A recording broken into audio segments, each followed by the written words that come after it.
She's a loving girl. Good girl. And we have flyers going around. I don't wish this on anyone. Anyone at all. Karlie, I love you. Baby girl, please come home, sweetheart. I don't know how much longer I can go on without you, Karlie.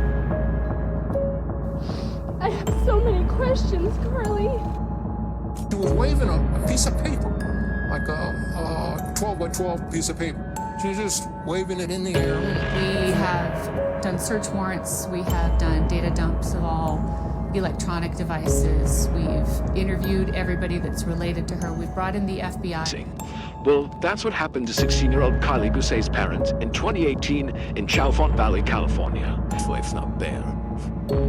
That's Karlie's stepmom, Melissa. October 13th, 2018, around 3 a.m., Melissa put Karlie to bed. Melissa says that Karlie came home from a party and was extremely anxious and paranoid after smoking what she thought was marijuana. A quiet desert valley, wide roads, open land, and a 16-year-old girl who vanished as if she never existed. On the morning of October 13, 2018, Karlie Lain Gusé disappeared from her home in Chalfont Valley, California. No phone, no money, no shoes, no explanation. What began as a confusing family emergency would soon become one of the most debated missing person cases in modern true crime history. Karlie was born on May 13, 2002. She was a teenager with a soft-spoken personality, described by friends as introverted, thoughtful, and kind. She wasn't loud or rebellious. She wasn't known for running away. She was the kind of girl teachers trusted and younger siblings leaned on. Her parents, Zachary Gusé and Lindsay Fairley, separated when Karlie was very young. For her early childhood, Karlie lived mostly with her mother. But around the age of 5 or 6, she moved in full-time with her father and his new wife, Melissa Gusé, in Bishop, California. Over time, that arrangement became permanent. To outsiders, the family appeared stable. Zachary worked. Melissa stayed home with the children. Karlie attended Bishop Union High School. She had friends, a boyfriend, and responsibilities at home. She was known as a great big sister, protective and nurturing toward her younger siblings. But beneath the surface there were fractures. In the months leading up to her disappearance, Karlie had been caught smoking marijuana at school. The incident led to suspension and mandatory counseling. To her stepmother, this was a sign of troubling behavior. To her biological mother, it was something she later claimed she hadn't been fully informed about. This difference in perception would later explode into public conflict. In mid-2018, the family moved to White Mountain Estates in Chalfont Valley, a remote high-desert area roughly 20 minutes outside Bishop. The neighborhood was quiet, sparse, surrounded by open land and long stretches of road. It was the kind of place where nothing ever happened, until it did. On the evening of October 12, 2018, Karlie planned to attend a high school football game with her boyfriend, Donald Arrowwood III, and a group of friends. It was supposed to be a normal Friday night. One more teenage memory in a small town. But sometime after the game, something changed. At around 8:30 p.m., Karlie called her stepmother, Melissa. Her voice was frantic, panicked. She said she was scared. Melissa drove out to find her and spotted Karlie running down Dixon Lane in the dark. She was using her phone's flashlight to see. She looked pale, shaken. Nothing like the calm, quiet girl people knew. When Karlie got into the car, she admitted she had smoked marijuana. But what followed went far beyond a typical bad high. During the drive home, Karlie's behavior became increasingly erratic. She jumped from seat to seat, convinced the car itself was going to kill her. She cried. She whispered. She made sudden movements as if reacting to threats no one else could see. At one point, she huddled in the corner of the vehicle, terrified of her own parents. She expressed fear that they were going to hurt her. The people she had lived with for years now felt like strangers. Back at home, the behavior continued. Karlie refused to eat certain foods, calling a salad the devil's lettuce. She fixated on religion, asking to read the Bible and pray. She spoke in fragments. Her thoughts jumped rapidly. She seemed detached from reality.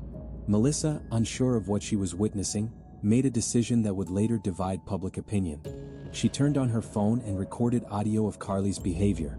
Melissa later said the recording was meant as a life lesson, something to show Karlie once she sobered up, proof of how drugs had affected her. But to others, especially Karlie's biological mother, The recording represented something far more disturbing. In the audio, Karlie sounds frightened, disoriented. She asks questions about safety and emergency services. Lindsay Fairley would later claim Karlie begged for 911 and was denied help. Others, including Dr. Phil, would later say Karlie asked whether 911 would be called if something happened, not a direct request. Regardless of interpretation, one thing was clear. Karlie was not okay. Instead of taking her to the hospital that night, the family decided to monitor her at home. Melissa stayed close. According to later statements, she slept in Karlie's room to watch over her. Outside, the desert was quiet. Inside the house, something felt dangerously wrong. Karlie eventually lay down in bed. Her breathing slowed. Her words faded. But the fear never fully left her eyes. That night would be the last confirmed time Karlie Gusé was seen inside her home. By morning, she would be gone. And everything that followed would unravel into confusion, contradiction, and unanswered questions that still haunt this case today. The night did not end when the lights went out. For Karlie Gusé, fear lingered long after the house fell quiet. The events of October 12, 2018, were not simply a bad reaction to marijuana. They were the beginning of a psychological unraveling that no one fully understood in the moment. Melissa Gusé later said she chose to stay close to Karlie throughout the night. She claimed she slept in Karlie's bedroom, keeping watch in case her condition worsened. The house was dark. The desert outside was silent. Inside, a teenage girl lay awake, trapped in a mind that no longer felt safe.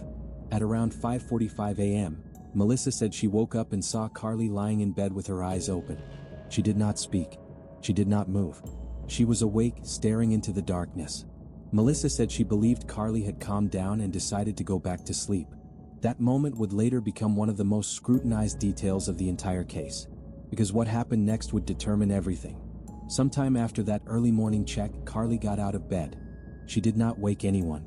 She did not take her phone. She did not grab money, shoes, or her glasses. She walked out of the house into the cold desert air. When Melissa woke again between 7:15 and 7:30 a.m., Karlie was gone. The front door was slightly open. Panic set in immediately. The house was searched. Bedrooms, bathrooms, closets, the yard, the street. There was no sign of her. No note. No explanation. A 16-year-old girl had vanished in the span of less than 2 hours. Calls were made. Neighbors were alerted. Family members began searching the nearby roads. Then came the sightings. A neighbor named Richard Eddy reported seeing a girl matching Karlie's description walking near his home between 7:30 and 8 a.m. She was wearing a white t-shirt and gray sweatpants. The temperature was cold for October, yet she was lightly dressed. What stood out most was her behavior. She was waving a square piece of paper in the air. It was not casual. It was not playful. It was deliberate, almost frantic. Another neighbor, a retired law enforcement officer and teacher, reported seeing the same thing. A teenage girl. Same clothing. Same unusual movement with a piece of paper. A third witness, driving along Highway 6 near White Mountain Estates, saw a girl standing awkwardly behind a barbed wire fence at the edge of the road. The timing matched. The description matched. Karlie was there. She was close. And then she wasn't. Despite the proximity of the sightings, Karlie disappeared before anyone could reach her. By the time her parents arrived in the area, there was no sign of her anywhere along the road. Law enforcement was notified, and the Mono County Sheriff's Office responded. What began as a frantic family search quickly escalated into a full-scale missing person investigation. Search and rescue teams were deployed. Helicopters equipped with infrared technology scanned the desert floor. Scent dogs were brought in to track Karlie's trail from the home and from the last known sightings. They found nothing. No scent trail. No footprints. No discarded clothing. No personal items.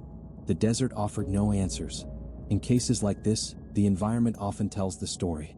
But Chalfont Valley remained silent. The terrain was rugged but open. Visibility was high. Searchers noted that if Karlie had stayed near the roads or wandered openly into the desert, she should have been found. The lack of evidence raised immediate concerns. Had she entered a vehicle?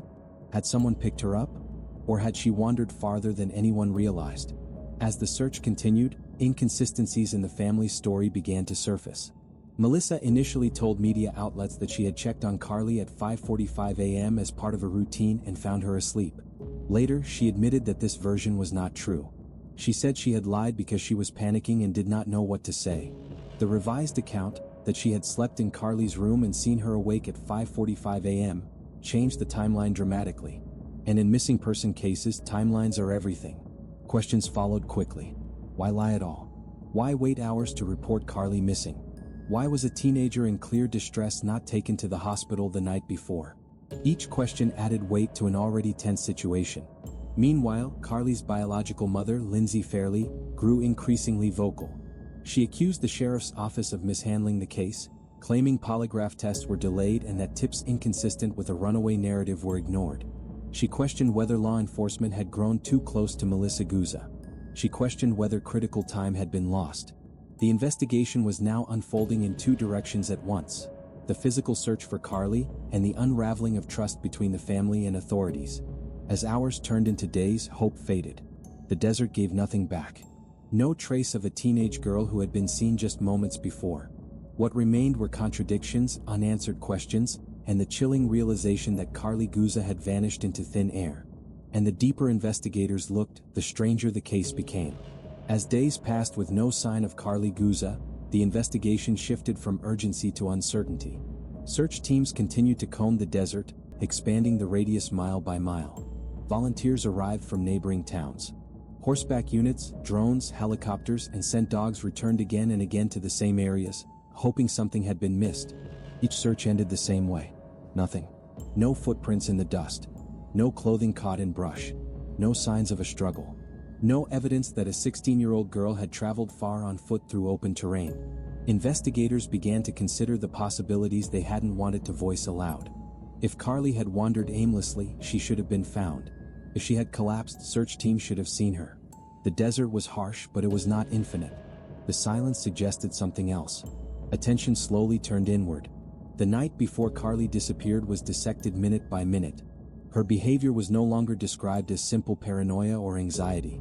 Experts began discussing drug-induced psychosis, acute panic reactions, or the possibility of a pre-existing mental health condition triggered by substances. But even those explanations left gaps. Karlie had no known history of hallucinations. She had never run away before. Friends described her as grounded, responsible, and deeply attached to her family. She was not impulsive. She did not disappear without reason. Investigators revisited Melissa Gusé's decisions that night. Why wasn't Karlie taken to the hospital? Why wasn't medical advice sought? Why allow a frightened, delusional teenager to sleep instead of being monitored by professionals? Melissa maintained that she believed Karlie was calming down, that she didn't want to overreact, that she thought sleep would help. But hindsight is unforgiving. As public attention grew, so did scrutiny. Online forums, social media groups, and true crime communities began dissecting every interview, every statement, every inconsistency. The case spread far beyond Mono County. People noticed changes in Melissa's story: the shifting timeline, the delayed 911 call, the decision to clean the house shortly after Karlie disappeared. Supporters argued these actions were those of a panicked parent. Critics believed they raised serious red flags. The sheriff's office attempted to reassure the public, stating there was no evidence of foul play. Karlie was classified as an endangered missing person, not a runaway, but investigators stressed that no crime scene had been identified. Still, doubts lingered. Then came the theories. Some believed Karlie had wandered into the desert during a psychotic episode and succumbed to the elements in an area never searched thoroughly enough. Others believed she had been picked up by a passing driver, possibly someone who believed she needed help, or someone who saw an opportunity. A smaller but louder group believed something had happened inside the house, that the truth of that night was being concealed, that Karlie never made it as far as the road at all. Each theory collided with the same obstacle. There was no evidence. Months passed. Seasons changed. Snow fell and melted across the desert floor. With each passing day, the chances of finding Karlie alive diminished, but hope refused to disappear completely. Her biological mother continued pushing for answers. She criticized law enforcement publicly. She demanded federal involvement. If you know me and you know Karlie, she would never do this. This is not the person who would just leave her family and just go on a walk and be like, I'm just not gonna come back. That's not Karlie. She's a loving girl. Good girl. And we have flyers going around. She pleaded for renewed searches, new leads, new eyes on the case. The family became divided, not just by grief but by belief. Some clung to the idea that Karlie would return on her own. Others accepted the possibility that she never would. In 2019, new searches were conducted in areas previously overlooked. Once again, they found nothing. The case began to fade from headlines but not from memory. Karlie's face remained frozen in time, 16 years old, smiling, unaware of the night that would erase her from the world. And yet, the most haunting question remained unanswered. How does a teenage girl vanish in broad daylight, in a sparsely populated desert, after being seen by multiple witnesses, without leaving behind a single trace? By now, investigators had reached a troubling conclusion. Whatever happened to Karlie Gusé, the answers were not going to come easily. And the truth, whether accidental, criminal, or something far more complex, was still buried somewhere between fear, silence, and the early morning hours of October 13, 2018. As the investigation stalled, the focus shifted from the desert to the people closest to Karlie Gusé. Without physical evidence, law enforcement relied on interviews, timelines, and behavior. Every statement given by family members was reviewed repeatedly. Every interview was compared against the last. Small discrepancies, once overlooked, now carried weight. I got the call that made this whole world go dark. The news that my sweet rainbow baby had gone missing. Melissa Gusé remained at the center of public attention. She continued to insist that Karlie left the house on her own, that she had seen her awake in bed early that morning, and that nothing violent or criminal occurred inside the home. She denied any involvement in Karlie's disappearance and maintained that she had acted in what she believed was Karlie's best interest. But doubt followed her relentlessly. Critics questioned why the front door had been left unlocked, why no alarm sounded, why no one heard Karlie leave, why the house was cleaned so soon after Karlie vanished. To grieving parents, cleaning can be a coping mechanism. To skeptics, it can look like erasing history. The sheriff's office stated publicly that Melissa had cooperated with investigators and had passed a polygraph test. Still, they acknowledged that polygraphs are not definitive proof of innocence or guilt. Karlie's biological mother remained unconvinced. She pointed out the delayed missing person report. She questioned the inconsistencies in Melissa's story. She argued that if Karlie had been experiencing a drug-induced psychosis, she should never have been left unattended. Tension between the two sides grew. The case now existed in two worlds, the official investigation and the court of public opinion. And the public was not satisfied with uncertainty. Online, amateur investigators dissected the sightings. Some believed the girl seen near Highway 6 was not Karlie at all. Others believed it was her, and that someone intervened before help could arrive. One detail continued to trouble investigators: the piece of paper. Witnesses were adamant. The girl was waving something white. A note. A paper. Something she wanted others to see. But no paper was ever found. If Karlie had carried something with her, where did it go? Theories multiplied. Some suggested she was trying to signal distress. Others believed she was hallucinating and reacting to something that wasn't there. A darker theory suggested the paper was taken by someone who encountered her. Despite speculation, no evidence emerged to support any conclusion. Years passed. In 2021, law enforcement announced that Karlie's case remained open. They reaffirmed there was no evidence of foul play, but also no evidence she had run away voluntarily. The classification remained unchanged: endangered missing. Time, however, changes everything. Memories fade. Witnesses move away. Landscapes shift. The longer Karlie remained missing, the harder it became to reconstruct those final moments with certainty. Yet one fact never changed. Karlie Gusé did not take anything with her that suggested she planned to leave. No phone. No shoes. No money. No jacket. Whatever compelled her to walk into the desert that morning was sudden and powerful. And whatever happened after was final. Her case joined a growing list of disappearances that defied logic. Cases where a person seemed to vanish between one breath and the next. For her family, life moved forward in the cruelest way possible. Holidays passed with an empty seat at the table. Birthdays came without celebration. Every knock on the door carried false hope. The question was no longer just where Karlie was. It was whether the truth would ever be known. And whether the silence surrounding her disappearance was hiding something far worse than anyone had imagined. As years passed without answers, Karlie Gusé's disappearance hardened into something more unsettling than an unsolved case. It became a void.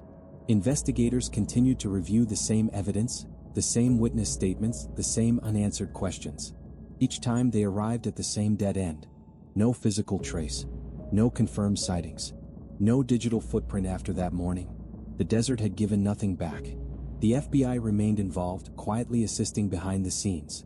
In an effort to keep Karlie's name alive, they released a video series focused on what she carried with her emotionally, her relationships, her struggles, her personality. It was an attempt to humanize a case that had slowly become consumed by theories and suspicion. But even that effort could not move the investigation forward. There was still no proof that Karlie had been abducted. No vehicle description. No eyewitness who saw her enter a car. No DNA, no clothing, no remains discovered despite years of searching. There was also no proof she had died in the desert. Searchers emphasized the openness of the terrain. This was not a forest dense enough to swallow a person whole. Visibility stretched for miles. And yet, Karlie was gone. That contradiction haunted the case. Experts weighed in on the possibility of a drug-induced psychosis. They explained how paranoia can escalate rapidly, how fear can override logic, how a person can flee from imagined threats without understanding danger. In such a state, Karlie may have believed she was escaping something terrifying. But even psychosis did not explain everything. Why did the scent dogs find nothing? Why did her trail vanish so abruptly? Why was there no sign of collapse, no sign of wandering, no sign of struggle? Former law enforcement officers offered a grim observation. Sometimes the absence of evidence is not an accident. Sometimes it is intentional. That idea unsettled everyone. If someone encountered Karlie that morning, whether with harmful intent or misguided concern, everything after that moment would have happened in silence. No witnesses, no cameras, no second chances. Public suspicion returned to the family again and again, fueled by inconsistencies, emotional interviews, and internet speculation. But suspicion alone was not evidence. And law enforcement repeatedly stated there was no proof linking any family member to a crime. The case existed in limbo. Too strange to explain. Too empty to solve. Karlie's biological mother continued to push for accountability, for renewed investigation, for answers that never came. Her voice became the echo of every parent who refuses to accept uncertainty as an ending. Melissa Gusé, once vocal online, eventually withdrew from the spotlight. The relentless scrutiny, the accusations, and the threats had taken their toll. Silence replaced live streams. And still nothing changed. Karlie remained 16 years old in every photograph. Frozen in time. Her disappearance became a cautionary story, a warning whispered among parents and teenagers alike. A reminder of how quickly normal can collapse into chaos. One moment, she was a high school student planning a football game night. The next, she was a name on a missing persons flyer. No one knows if Karlie realized she was in danger. No one knows if she tried to ask for help. No one knows if someone heard her and chose not to listen. What is known is this. On a cold October morning in 2018, a teenage girl walked away from her home and into history. And the desert kept her secret. If Karlie Gusé is alive, she has lived years beyond that moment, somewhere unknown, carrying a past she may not even remember. If she is not, then the truth of what happened to her still waits, buried in silence, protected by distance, time, and fear. Until that truth surfaces, her case remains open. A story without an ending. A disappearance without resolution. And a question that refuses to fade. What really happened to Karlie Gusé?